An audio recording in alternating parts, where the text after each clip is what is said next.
জয় গুরু। নমস্কার সবাইকে। আশা করছি গুরুর কৃপায় সবাই ভালো আছেন, সবাই ভালো থাকেন, সেটাই কাম্য। গুরু যেন সবাইকে ভালো রাখে, সেই ব্যক্ত করি। তো আমার চ্যানেলে যারা নতুন এবং পুরাতন আছেন, আপনাদের কাছে আমি কৃতজ্ঞ সবসময় ওকে উৎসাহ দেওয়ার জন্য। তো যাই হোক, আপনারা জানেন যে আমি ডিলে হয়, ভিডিও দিতে ডিলে হয়। এর বিশেষ কিছু কারণ আছে। কারণ এখানে তো ভিউজের কোনো ব্যবসা নেই।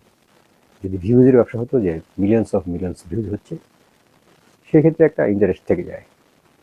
আর যেখানে দেখা যায় 2 মাসেও 100 ভিউজ হয় না, সেক্ষেত্রে ভিডিও দেওয়ার ইন্টারেস্ট মূলত থাকেই না। তারপরে অনেকে কমেন্টস করেন অনেক বিষয়ে জানতে, সেই ক্ষেত্রে ভিডিও দেওয়া প্রয়োজন পড়ে যায়। তো এই যে বিষয়টা, এটাই হলো মূল কারণ। তো আপনারা জানেন যে আমি বিশেষ করে আমার যে লাইভ ক্লাস আছে, প্রিমিয়াম কোর্সের যে ক্লাস আছে, সেটা নিয়ে আমি এখন একটু বেশি কাজ করছি। তো সেখানে যা শেখানো হয়, আমি পূর্বে বলেছি, তারপর এখন এখানে বলছি। সেখানে সরদায় বিজ্ঞান, ডাইমেনশন চক্র সাধনা, যন্ত্রতন্ত্র এবং হায়ার মেডিটেশন, যেখানে ক্রিয়াযোগ এবং শ্রীবিদ্যা আছে। তো এই কোর্স যারাই করতে চান, এখানে 4টে কোর্স আছে। তো এখানে যারা যুক্ত হতে চান, তারা আমার ডেসক্রিপশনে হোয়াটসঅ্যাপ নাম্বার, ফেসবুক পেজের লিঙ্ক দেওয়া আছে, সেইখানে আপনারা যদি আমাকে নক করেন, পেয়ে যাবেন। তো আজকের যে বিষয়টা নিয়ে কথা বলবো, যে বিষয়টা মূলত আপনাদেরকে বলতে চাচ্ছি, সেটা আমি বলছি যে অনেকে আমাকে কমেন্টস করে থাকেন যে দাদা, আমাদের তো সরোদয় বিজ্ঞান সম্বন্ধে জ্ঞান নেই। তো সরোদয় বিজ্ঞান সম্বন্ধে জ্ঞান নেই, তাহলে আমাদের করণীয়টা কি? আমরা আমাদের দৈনন্দিন জীবনে কিভাবে কাজকাম করতে পারি, এই বিষয়টা, কিভাবে কাজকাম করলে তারা তাদের যে সাকসেস রেটটা, সেটা অনেক বেশি পাবে।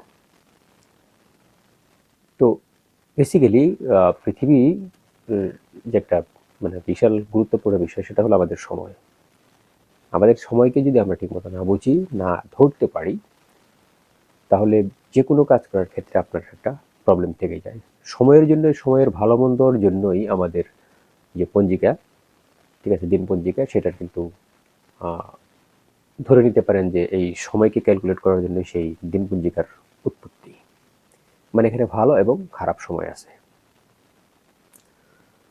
তো আরেকটা বিষয়, যে সবার ক্ষেত্রে সব জিনিস সমানভাবে কাজ করে না।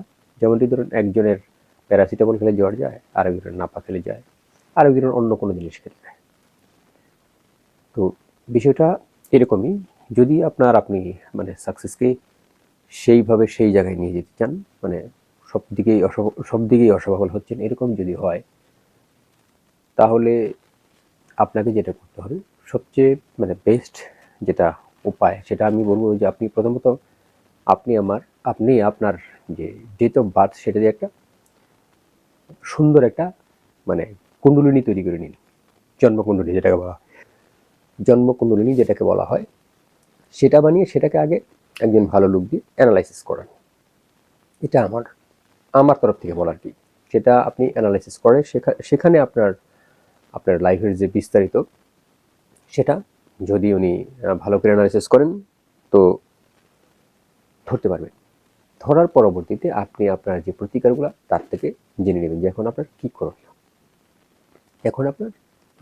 এখন বলতে পারেন যে আমাদের তো অনেকের ডেট অফ বার্থ প্রপার জানা নেই, এরকমটা হতে পারে। ডেট অফ বার্থ প্রপার জানা নেই, সেই ক্ষেত্রে আমাদের কি করণীয়? তারও রাস্তা আছে, বাট সেটা আমি একদম 100% সলিউশন সেটা বলবো না, বাট রাস্তা আছে। কিন্তু যারা ডেট অফ বার্থ প্রপার জানেন এবং টাইমিংটাও প্রপার জানেন, যদি টাইমিংটাও প্রপার কেউ বলতে পারেন, তাহলে তার জীবনের অনেক কিছুই খুঁজে বের করা যায়, খুলে ফেলা যায়। যেমনটি ধরুন, আপনার জন্ম, ধরে নিলাম যে আজকে 2026, 2026-এর জানুয়ারি মাসের ধরে নিলাম 8 তারিখে, এবং টাইমিংটা ধরে নিলাম যে হ্যাঁ, সকাল 8টা 10 মিনিট সেকেন্ড যাই হোক, সেকেন্ড একটু এদিক সেদিক হলে কোনো সমস্যা নেই, সকাল 8টা 10 মিনিট। সেই ক্ষেত্রে কি হয়, যদি টাইমিংটা ধরা পড়ে, তো বেসিক্যালি আমরা গ্রহের হিসাব করি, কিন্তু অ্যাস্ট্রোলজার পার্টে মানে অ্যাস্ট্রোলজির যে মানে ডিপ পার্ট, সেখানে কিন্তু নক্ষত্র ধরে হিসাব করা হয়। নক্ষত্র ধরে গ্রহের অবস্থান তো আছে, গ্রহের অবস্থান বাদ দিয়ে আপনারা মানে যদি একটা ভালো অ্যাস্ট্রোলজারের কাছে যান, তো উনি নক্ষত্রের হিসাব করবে। নক্ষত্রের হিসাব তো করবে, তার পরবর্তীতে নক্ষত্রের যে চরণ, মানে প্রত্যেকটা নক্ষত্রের 4টা করে চরণ থাকে। চরণ হলো 4টা করে ভাগ, বাংলা ভাষা হলো 4টা করে ভাগ থাকে, মানে এক একটা নক্ষত্রের সময়কে 4টা ভাগে ভাগ করা হয়, সেই ভাগকেই চরণ বলা হয়। সেই চরণটাও সে ক্যালকুলেট করবে, মানে আপনার নক্ষত্রের কোন চরণে, মানে কোন ভাগে। ধরেন আপনার রোহিণী নক্ষত্রের আপনার জন্ম, কিন্তু রোহিণী নক্ষত্রের কোন চরণে, মানে একটা নক্ষত্রের যে সময়কাল সেটাকে 4 ভাগে ভাগ করা হইলে মানে সেই 4 ভাগের কোন ভাগে আপনার জন্ম, তো সেইটাও কিন্তু ভেরি ইম্পর্টেন্ট। তো প্রথম কাজ করা হয় গ্রহ নিয়ে, বেসিক নর্মালি গ্রহ নিয়ে কাজ করা হয়, গ্রহের অবস্থান কখন কোন ঘরে আছে, উঁচু নিচু এগুলো নিয়ে কাজ করে। তার পরবর্তীতে কাজ করা হয় নক্ষত্র নিয়ে। তার পরবর্তীতে যে ডিপ কাজ করা হয়, ডিপ, সেটা হলো নক্ষত্রের চরণ নিয়ে। তো নক্ষত্রর হিসাবটা আপনার জীবনে সবচেয়ে গুরুত্বপূর্ণ। তো যদি মানে আপনার মনে হয় যে আমার সম্পূর্ণ ভালো সলিউশনের দরকার, তাহলে আপনার ডেট অফ বার্থ নিয়ে ভালো একটা অ্যাস্ট্রোলজারের কাছে যাবেন এবং সেটাকে আপনি অ্যানালাইসিস করবেন। অ্যানালাইসিস করার পরবর্তীতে উনি আপনাকে প্রতিকার হয়তো দিয়ে দেবেন। এই হলো আমার তরফ থেকে বলা আর কি। যারা কোশ্চেন করেছেন, যারা আমরা সরলদেব বিজ্ঞান প্রয়োগ করি না, আমাদের ক্ষেত্রে কি করার, তো এই হলো একটা উত্তর। দ্বিতীয় হলো যাদের নেই, ডেট অফ বার্থ জানা নেই, তাদের ক্ষেত্রে কি করণীয়। তো তাদের ক্ষেত্রে আমি বলবো যে আপনারা মোটামুটি একটু পঞ্জিকা সম্বন্ধে ধারণা নিয়ে নেবেন। তো পঞ্জিকা সম্বন্ধে ধারণা নিয়ে পঞ্জিকার যে টাইমের যে বিষয়টা আছে, সেটা একটু দেখে শুনে চলাফেরা করবেন। তো সেই ক্ষেত্রে আপনার জন্য ভালো। তবে ইম্পর্টেন্ট বিষয় হলো যে কোনো মাসের মানে চতুর্থী তিথি, নবমী তিথি এবং চতুর্দশী তিথি, কি বললাম, আপনারা যারা ডেট অফ বার্থ জানা নেই, ডেট অফ বার্থ জানা থাকলে তাদের ক্ষেত্রেও আমি বলবো যে চতুর্থী তিথি, যেটা চতুর্থী তিথি, নবমী তিথি এবং চতুর্দশী তিথি, মানে তিথির 4, 9 এবং 14, এই 3টা তিথিতে আপনারা কোনো বড় ধরনের শুভ কাজ করতে যাবেন না। চেষ্টা করবেন যে কোনো কাজকে এড়িয়ে চলার জন্য। তো দৈনন্দিন জীবনে তো কাজ থেকেই যায়, বাট বিগ ডিল যেগুলো আমরা করি, মোটামুটি বিগ ডিল এবং ইম্পর্টেন্ট ডিল, সেগুলোকে এড়িয়ে যাওয়ার জন্য চেষ্টা করবেন। এই 3টে তিথি কিন্তু ভালো নয়, ঠিক আছে? 3টে তিথির যোগ কিন্তু ভালো নয়। এটা যদি আপনি নিউমোলজিতে কাউন্ট করেন, তাহলে আপনি পেয়ে যাবেন, যারা নিউমোলজি বোঝেন পেয়ে যাবেন। আমি এত ডিটেলসে যাচ্ছি না। তো এই 3টে তিথি কিন্তু ভালো নয় কাজ করার জন্য। তবে হ্যাঁ, যে তাহলে আমাদের ভালো সময় কোন, মানে আমরা ভালো সময় কখন আমরা কন্ট্রাক্ট করব, কখন আমরা ডিল করব, মানে এর একটা সলিউশন। তো আজকে আমি আমার সরদেব বিজ্ঞানের লাইভ ক্লাসও আমি বলিনি এই বিষয়টা। তো একটা নক্ষত্র আছে, যে নক্ষত্র আপনাকে সবসময় সাকসেসই দেয়, কখনো আপনি আনসাকসেস হবেন না। এই নক্ষত্রের সময়কাল আপনি যদি কাজ করেন, এই নক্ষত্রের সময়কাল। তো সেই নক্ষত্রটা কি? সেই নক্ষত্রটা হলো আপনার, এটাকে বলতে পারেন নক্ষত্রের শিরোমণি বলতে পারেন আমাদের জাগতিক বিষয়ে যে আমরা ক্রিয়াকর্ম করি, যে সমস্ত কাজকলাপ করি, তার সাকসেস রেট আনার জন্য এটা আপনার 1000% কাজ করে, 1000%। সেটা হলো রোহিণী নক্ষত্র। রোহিণী নক্ষত্রে আপনি যদি কোনো ক্রিয়াকলাপ করেন, রোহিণী নক্ষত্র সময়কাল আপনাকে কিন্তু দেখে নিতে হবে। আপনি দিন পঞ্জিকা বের করবেন, ওই নক্ষত্রের যে টাইম আছে সেই টাইমটা আপনি দেখে নেবেন।